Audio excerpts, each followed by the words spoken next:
नमस्कार, मैं संगमित्रा आप सभी का स्वागत करती हूँ हमारे न्यूज चैनल खबर जनता तक में। अफवाह नहीं हकीकत बयां करते हैं हम।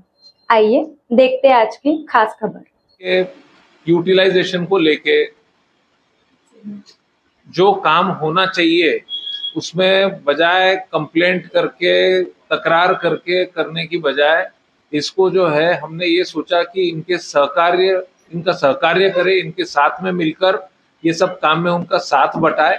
और अल्टीमेट उद्देश्य ये है कि भाई हम हमारे शहर को साफ सुथरा अच्छा शहर देखना चाहते हैं।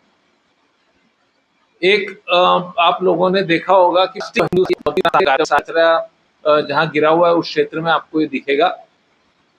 तो ये सिंगल यूज प्लास्टिक, हर तरीके का जो प्लास्टिक पड़ा होता है वो एक गंदगी हो रही है, उससे हर जगह पड़ा रहता है। तो ये पशु भी उसको खा रहे हैं, गाय उसको खाती है। ये बड़ा एक ऐसा इशू हो गया है कि इसको हर तरीके से कॉरपोरेशन भी कोशिश करती है इसको एड्रेस करने की, लेकिन ये पूरी तरीके से ये निकल नहीं पाता है। तो उनको ही सहकार्य करते हुए हमने इसमें एक नीति बनाई। एक जुड़ी हुई हमारे साथ में जो एनजीओ है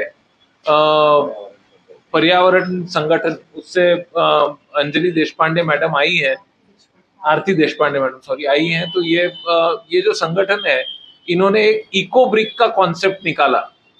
ये इको ब्रिक का जो कॉन्सेप्ट है, इसमें बहुत ही सरल तरीके से आपको बताऊं तो जो प्लास्टिक की बॉटल है, वो प्लास्टिक की बॉटल के अंदर जो सिंगल यूज प्लास्टिक है उसको सीधा उसको भरा जाता है। उसके अंदर एक समझो आप उसके अंदर स्क्रू ड्राइवर से कोई पानी की बोतल ले लो, उसके अंदर आप ये वन टाइम यूज प्लास्टिक है उसके अंदर डालते जाओ, उसको इतना टाइट कर दो कि वो जो बॉटल है वो एक ब्रिक का काम करती है।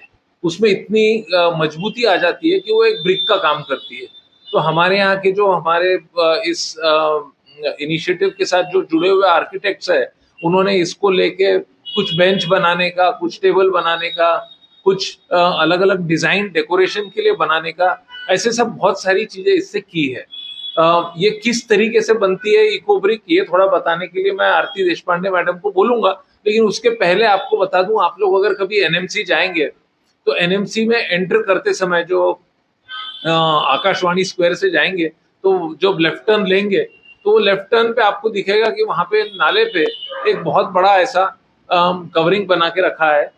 वो जो है ये इको ब्रिक जो है, ये सारी बॉटल्स को लेके ही उसका डेकोरेशन करके ये कवर वहां बनाया गया है। तो ये डेकोरेशन करके इसको यूटिलाइज किया गया है। तो ये कैसे हम लोग, ये हमारे पास ये बॉटल्स आएंगी कैसे? ये बॉटल्स हमारे पास ऐसे आएंगी कि भाई अगर हर कोई अपने घर पे ये ऐसी एक बॉटल बनाएगा और इसको हम तक पहुंचाएगा, तो ये इससे हम लोग उसको काम में लाएंगे। कहीं इसको बेंच बना, कहीं टेबल बना, तो कम से कम ये रास्ते में जो प्लास्टिक पड़ा है ये ना रहे और ये इको ब्रिक के मार्फत से ये सारी इसका यूटिलाइजेशन हो जाए। पर अगर हम लोग इसको करेंगे तो इसको आपके यहाँ से कलेक्ट कौन करेगा, हम कैसे आपसे लेंगे? तो ये सब में बड़ी दुविधा हो जाएगी, बड़ी तकलीफ होगी। तो इसका हमने एक ऐसा माध्यम निकाला कॉरपोरेशन के साथ मिलके कि सारे स्कूल के बच्चे जो है उनको ये एक एक्टिविटी के रूप में इसको अगर दिया जाए तो ये सब बहुत अच्छे से ये हो पाएगा। सारे बच्चे अपने घर से ये ऐसी एक इको ब्रिक बनाएंगे, उसको बनने के बाद स्कूल में लेके आएंगे और स्कूल से फिर हम लोग को कलेक्शन इजी होगा, क्योंकि हर स्कूल जो है कुछ भी कर लो तुम्हें 20, 30, 50 जितने भी उसके इको ब्रिक हो गए वो हम जमा करके, हमारा एक सेंटर है वहां पे इसको जमा करके इसका यूटिलाइजेशन किया जा सकता है। तो पिछले साल में करीब ये हमने पिछले साल शुरू किया नागपुर म्युनिसिपल कॉरपोरेशन के साथ में मिलके, और ये करने के बाद में चेयर लगवा देते हैं। कॉरपोरेशन के साथ में मिलके ये हमने क्या किया, पिछले साल करीब 10 स्कूल में वहाँ के टीचर्स को भी हमने ट्रेनिंग दी। वहाँ पे जाके हमारे जो सारे सहयोगी संगठन है, इन लोग के यहाँ से सब वॉलंटियर्स जाके उनको सबको सिखाया, उनको सबको बताया कि ये इको ब्रिक कैसे बनता है। और वो बनने के बाद में लगभग 750 बच्चों ने इसमें पूरा भाग लिया और इको ब्रिक इसमें टोटल जमा हुई हमारे पास में।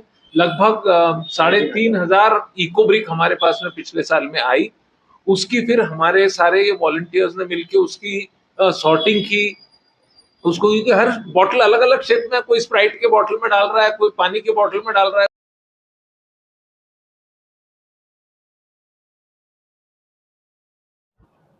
जुड़े रहिए हमारे साथ और देखते रहिए खबर जनता तक। अफवाह नहीं, हकीकत से रूबरू कराते हैं। लाइक सब्सक्राइब अवश्य करें। धन्यवाद।